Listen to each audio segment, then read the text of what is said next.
All right. So I was kind of assigned a almost impossible task, and thank you, Rick. He gave me a little bit of extra time. So what I'm going to try to do in the next 30 minutes or so is take you through these questions with respect to spinal cord injury clinical trials, successes, failures, demographic considerations, and obstacles. I've been involved with therapeutics in spinal cord injury for about 30 years, and I feel that that has given me a little bit of perspective.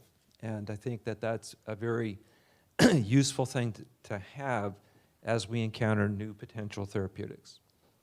So for me, this has been a big year. We've had some reports of efficacy in a couple of the clinical trials, and so I'm very encouraged by that. The other thing, and Rick started to touch on this, is that the way that we treat people with spinal cord injury in the acute period is itself neuroprotective. And to the extent that we can do this for people to give them the best possible intensive care, that establishes the baseline for the ensuing recovery. So neuroplasticity therapies that have reported to this point appear to be effective in incomplete injury. We don't know if they're effective in complete injury. We know, particularly from the UPLIFT study, that repeated task practice and exercise supports recovery.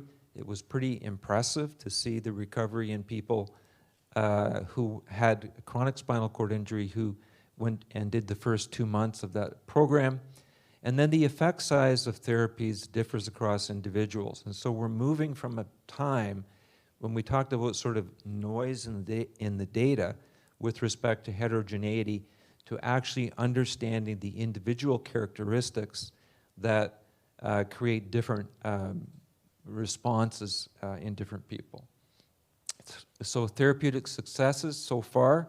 So early surgery has very robust evidence that it's neuroprotective. Optimized blood pressure, Rick referred to that. I'll show you a little bit more data. Maybe 15 years ago, we became aware that locomotor exercise training was helping some people, and that was, at the time, extremely encouraging, and that's what really set the foundation for the epidural stimulation studies that followed that. We have a lot going on in neuromodulation, and some forms of neuromodulation are showing efficacy. And then plasticity amplification is a goal of many biologics programs, some of which I will discuss. So excellent clinical care is the basis for everything else that we want to do. So we really want to make sure that we are doing everything we can in terms of early surgery, intensive management of blood pressure, avoiding complications. So you may have a phenomenal therapeutic, but if that patient gets a pneumonia and a pressure sore during their acute care, that therapeutic effect will be washed out by those complications. And then the period of time between acute care and rehabilitation is a high-risk period. If the person is transferring to a different institution, there may be a different sort of intensity of care, so we really need to pay attention to that time frame. Networks are critically important to our progress in spinal cord injury. We really need to stop having silos, whether the silo is a particular clinical trial or a particular institution. And so the networks that I've been involved with so far in my career are NACTN, North American Clinical Trials Network, EMSCI, which is the European Spinal Cord Injury Network, US Model Systems, and the Canadian Rick Hansen Spinal Cord Injury Registry and Praxis. Data. So we're getting to the point now where we can manage a lot of data and we can do things like multivariate analysis and machine learning. And that is helping us enormously to parse out what are the individual characteristics or individual features of what happens to a person that relate to their outcome. And we want to be able to access the care data in the system, whether that's EPIC or something else. We need that information, again, to subject to machine learning to truly get a granular understanding of how people are changing over time. So in terms of timing of spinal cord surgery, this was a very, very good aggregated analysis by Jaitan Badiwala in Toronto. And it basically reinforces the idea that there is a therapeutic window for surgical decompression, which is optimally around 8 hours, but certainly within 24 hours. So you can see the slope of the line up there is going down as the time delay to surgery is going up. So you may not have thought about it, but surgery is neuroprotective. I wanted to say a little bit about blood pressure. So this is a paper from the Track SCI group.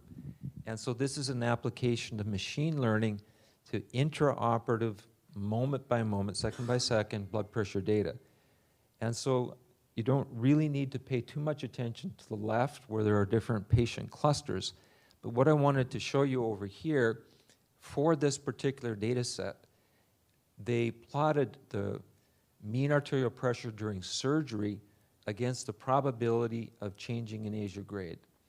And so you can see that 25% of the probability of conversion could be explained by as little as 8 points in blood pressure. So this acute care is very critical, and we're really just beginning to understand how to truly optimize it for each individual. But it has major effects on the outcome. The other thing we know is that the level of injury of an individual is highly related to the SCIM-3 score, which is a good score for the ability of the person to be independent. And so a lot of our work is to try to convert people from, for example, upper cervical injury to mid to lower spinal cord injuries. What is meant by a clinical trial? This word is used quite loosely sometimes. So the fundamental aspect of a clinical trial is prospective enrollment. The clinical trial is designed a priori, and you follow the rules that you have set for yourself that the regulatory agencies have agreed to. The most powerful studies do use randomization and placebo groups. And early phase studies, by these studies I mean phase 1 studies and very small phase 2 studies, they're notoriously inaccurate for efficacy. There are many examples in the field where these studies have reported an effect, and then in larger studies that effect could not be confirmed. So we need to keep that in mind. There are major changes in the demographics of spinal cord injury that we need to be aware of. So we basically have a bimodal age distribution. Previously, when I started my career, most people getting a spinal cord injury were quite young. Now, most people getting a spinal cord injury are over the age of 50. There's an increased proportion of incomplete injuries, which is a very good thing. Our therapeutics are most likely to be successful in those individuals with incomplete injury. So the more that we can have fewer complete injuries, the better for the opportunity for our therapeutics. And there's been a marked rate in the increase of non-traumatic SCI was recently in Toronto. And now the non-traumatic spinal cord injuries are more common than the traumatic spinal cord injuries. So this is a study from Scotland, and basically it just shows kind of what I was talking about. So if you look at the average age of injury across here from 1994 to 2013, you can see that the cohort of people who are over 50 is increasing substantially. It also shows in the data that complete injuries, A and B, are decreasing in prevalence, whereas incomplete injuries are increasing in prevalence. This is some new data from the North American Clinical Trials Network from Duke University. This is using a very large data set which reports all trauma reported to emergency rooms in the United States.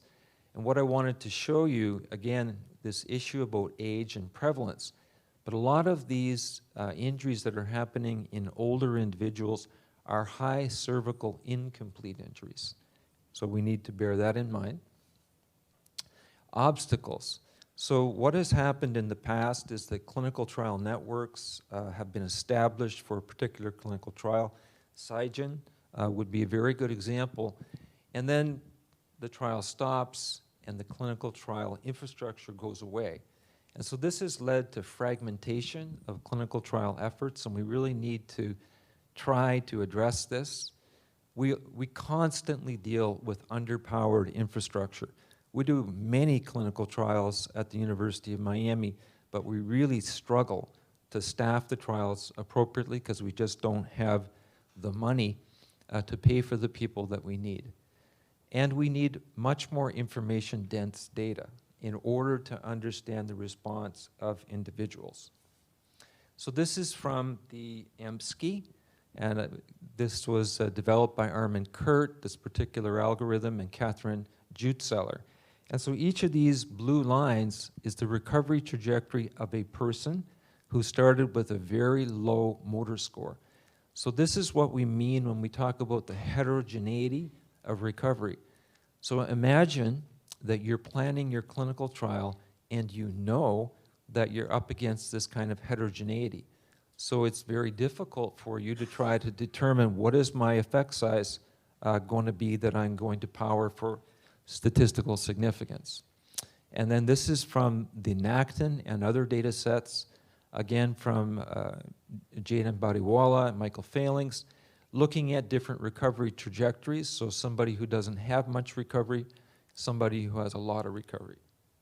And it was interesting that the variables that explain that are pretty simple. So they're the ASIA grade of the individual, the neurological level of the individual, upper versus lower cervical injuries, and the age. And so these variables that we already have, that we already track, are actually, they have quite a lot of explanatory power. The other very good innovation that has been utilized by MSCI and then validated in Vancouver is recursive partitioning. And so in recursive partitioning, you have rules that help you to understand what is the probable recovery of a group of individuals that could be enrolled to a clinical trial. When we're looking for proof of concept, we want to avoid a ceiling effect, which means that there's so much recovery that the increment that is due to our treatment cannot be demonstrated. We may have to avoid the floor effect, which is where individuals have a very low chance to recover. The effect size is always the issue when you're planning a clinical trial, and it has been sort of the bugbear of many past clinical trials because there's a lot of variability in the population, the way they defined it, and so even if there might be a recovery signal, it can't be demonstrated statistically.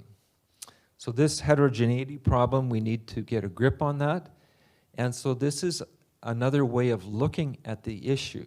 So here we have different patients who are showing different levels of recovery, and this is attributable to the characteristics of that individual, and there may be many characteristics that we can become aware of that influence the treatment effect size.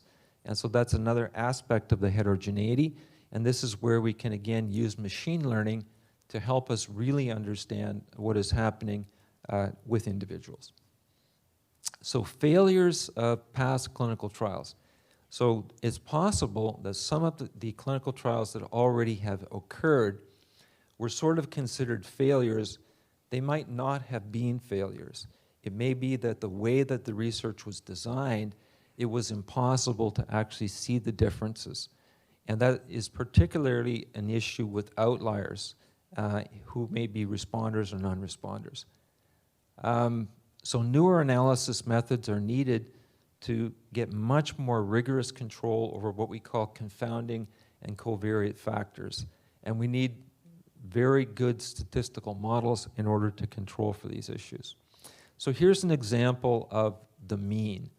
So the mean over on the right here, I don't know if you can see my pointer, and the mean over on the left. And you can see that the mean is just artificial. It's just a number that reflects the population. And so the mean itself isn't necessarily any given person. And if we look over to the left and the top, you can see that there's a lot of spread in the data. What we would want to understand there, Where we, to the right, have the responders is what are the features that have made those individuals responders versus those who were not responders. Recruitment to clinical trials is often stated to be difficult, has a funnel effect, and so we do know that the majority of people with spinal cord injury do not end up being recruited to clinical trials. This has to do particularly with the stage, whether it's acute, subacute, or chronic. The inclusion and exclusion criteria mean that a lot of people will not be eligible to enter certain clinical trials, and then there's a time squeeze.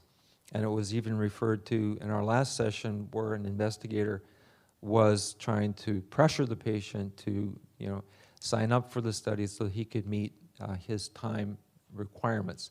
Usually the time squeeze refers to the therapeutic window for which a study is thought to be effective.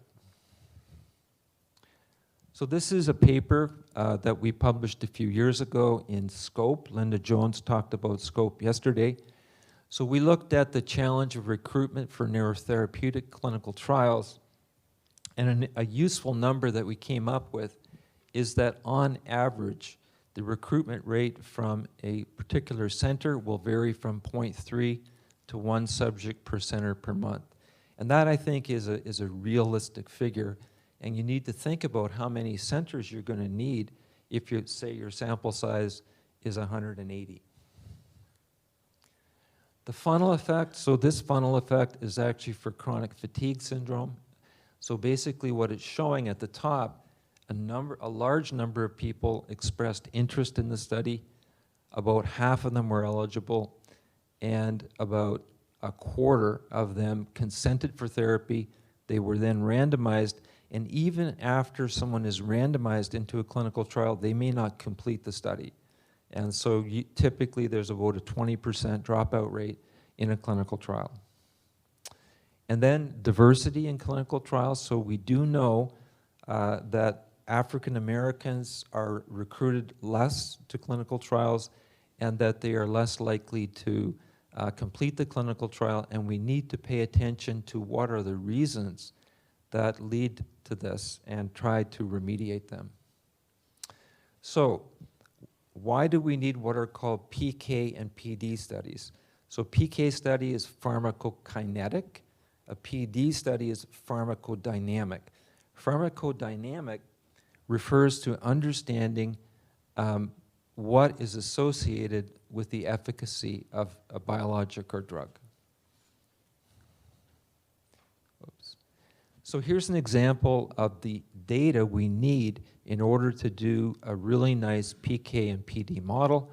So in order to do that, we're going to need molecular characteristics from the individual, preclinical data, clinical data, drug characteristics, and then we can build these PK and PD models that allow us to do very informed design of our clinical trials.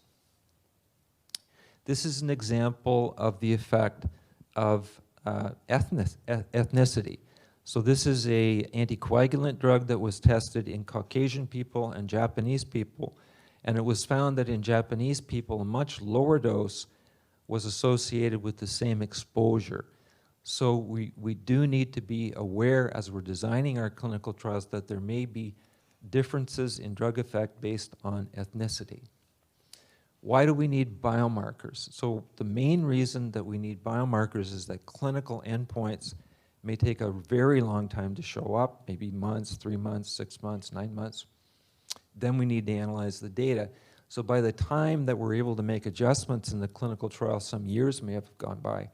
So we need earlier information. We need trials that don't work to fail fast, and biomarkers can help us with that if they're strongly predictive. So we did some studies in the North American Clinical Trials Network with riluzole for neuroprotection, and we learned a lot. We started those studies in around 2010, and we finished the phase 2 study in 2023. During that time, we did a lot of effort at PK and PD modeling. So this surface plot here is telling us the relationship between the drug dose. So we think the optimal drug dose is in this range, the amount of recovery that the person experiences, and their baseline motor score. So oftentimes individuals with very low baseline motor scores may not be as responsive as I was mentioning. We were then able to go to a pharmacodynamic model, which is using neurofilament H as a response biomarker, and we demonstrated that those individuals that received riluzole accumulated less neurofilament, suggesting that it was neuroprotective. We were then able to transfer this into a complete pharmacokinetic, pharmacodynamic, and clinical outcome model. The issue with riluzole is it's given orally. So in the days ensuing after spinal cord injury, the oral uptake of the drug varies. And so that is called a time-varying model. So I'm going to take you through quickly just the sort of the history of spinal cord injury therapeutics. There have been waves. So when I started, neuroprotection was the big thing, then regeneration, neuromodulation, and now repair scaffolds. So in acute neuroprotection, we have hypothermia, which is still being used even at my institution. But we've had different things that have come and gone: steroids, gangliosides, minocycline, FGF, rho kinase inhibition. So some of these have been found to not have sufficient efficacy to drive further clinical trials, even though something like minocycline did look effective. There just wasn't enough energy in the clinical study to bring it to a meaningful conclusion. Tissue repair, so when I started, people were still using fetal tissue grafts in spinal cord injury, peripheral nerve grafts, and now we've gone through a whole generation of different types of cells, and now we're left, with induced pluripotency cells. Like OPC1 is an example of a partially differentiated cell line, and then the tissue repair scaffolds are becoming very important because the survival of cells after they're transplanted may not be very good. It might be as little as 3 to 5%, and so we need ways to improve upon that. Biologics are really critical for neuroplasticity, so we've also gone through many of these. Several studies are still going, like anti-RGMA antibodies. The long-standing program has been the anti-NOGO-A program. We've had readouts from that study recently reported, which are encouraging. Neuroplasticity amplification. So the one thing that hasn't really been tested yet that has tremendous evidence is chondroitinase, which reduces the inhibition of growth cone. And we've also had a number of other modalities that can amplify neuroplasticity, and in particular the UPLIFT study, which will be discussed later, was transcutaneous stimulation, and it reported a strong responder profile. Bioelectric medicine, so we heard yesterday about vagal stimulation, but this is a kind of a new domain in medicine, and there are many particular therapies, the oldest one being functional electrical stimulation, which is still being used in certain ways. And then we have the brain-machine interface. So this is for people who really have a very high-level injury. They can acquire the ability to control their environment and even to move their limbs through these advanced technologies. It was discussed in the last session about nerve transfers, and so there's a lot of popularity right now with clinical trials of nerve transfers. There are some very interesting results. Tendon transfers have been around for quite a long time, and they can be very, very helpful. Advances in rehabilitation. So it was really the body weight supported locomotion that taught us so much about the power of rehabilitation, which actually changed rehabilitative practice. Now I'm going to show you the same thing, but we're just going to do it by the timeline. So we have early neuroprotection, we have neuroplasticity, we have acute, subacute, and chronic. And so as we populate this timeline, we can see those things that have been tested for neuroprotection, those that have been tested for neuroplasticity,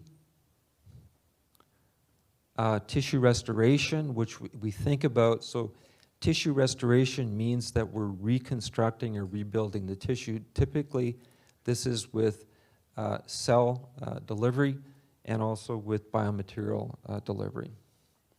And then we have neuromodulation. So the granddaddy of neuromodulation is 4-aminopyridine that was studied in spinal cord injury and then shown to be effective in multiple sclerosis. And finally, these biomaterials that we think we need to use with certain types of cells in order to restore areas where we have a complete loss of tissue, like a tissue cavity. I would like you in the audience to consider two important things. I've shown you that there are many different therapeutics that can be tested. We really need to begin to combine these therapies if we're going to get a really powerful effect size. So please consider that. And then I've told you that clinical trials can come and go. So we need to figure out cooperative clinical trial structures such as platform trials. And we need to figure out if we can take people who are working in industry and get them to agree to cooperate in such studies. So there are a lot of potential combinations. Even the SIGEN study, which was the largest trial yet done in spinal cord injury, was actually a combination therapy. For me, at the moment, I think that the most promising combination is to take neuromodulation and combine it with biologics. And so this would be something like, for example, transcutaneous stimulation together with a biologic such as anti-NOGO-A to amplify the effect on recovery. Why we need a platform study? So we need to be more efficient with our resources. So a platform study is a perpetual clinical trial. And the platform study can give very robust control groups, and it can make the intertherapeutic comparisons more accurate, and it has the potential for combinatorial studies. So as I mentioned, these are perpetual clinical trials. They have interim analyses which are used to detect futility and allow arms to be dropped. So this is a classic sort of a platform study. A treatment comes in like treatment A, it fails, it's dropped. Treatment B comes in, it's successful. Then there's a really hard decision to be made. You have to decide whether treatment B becomes the new standard of care. If it does become the new standard of care, then everything else after that is compared to that treatment which was successful. There are pros and cons to doing that. So an ideal design that I've been playing around with is to take pre-existing data to inform what you think is going to happen in the clinical trial, and there are Bayesian methods that we can use. We then get our randomized placebo group. We then bring in our spinal cord injury therapy, therapy 1. Therapy 1 fails, therapy 2 comes in, therapy 2 passes, then we have this decision. Does therapy 2 become the new standard of care? If it does, now we can compare therapy 2 to therapy 3. If that passes, we can do something really interesting. We can compare therapy 2 to the combination of therapy 2 and 3. So this platform study would offer a lot of advantages in the spinal cord injury field. Finally, I'm almost at the end. I wanted to say that the way that we think about the pivotal outcome measure needs to change. And so we need to begin to focus more on the identification of responders, the proportion of responders in the clinical trial. In the UPLIFT study, for example, there was a co-primary strength and function outcome measure, and now we also are thinking about multiple test analyses that give us more of a holistic picture of the treatment effect. And so there's a lot of discussion going on about implementing new pivotal outcome measures. Finally, I'm very happy to say that the tide is turning. We now have early evidence of effective therapeutics. Some of that just came out this year. We need a very high level of organization to accelerate the testing and combination of therapeutics. We really need to accelerate this field. Typically, a clinical trial has been taking a minimum of 7 years. So I think that that could be accelerated to something like 3 or 4 years, but we need to work together to make that happen. Optimized critical care sets the baseline for the recovery, and we need to understand individual response features as the next analysis horizon. So thank you very much. I hope later we can discuss some of these things.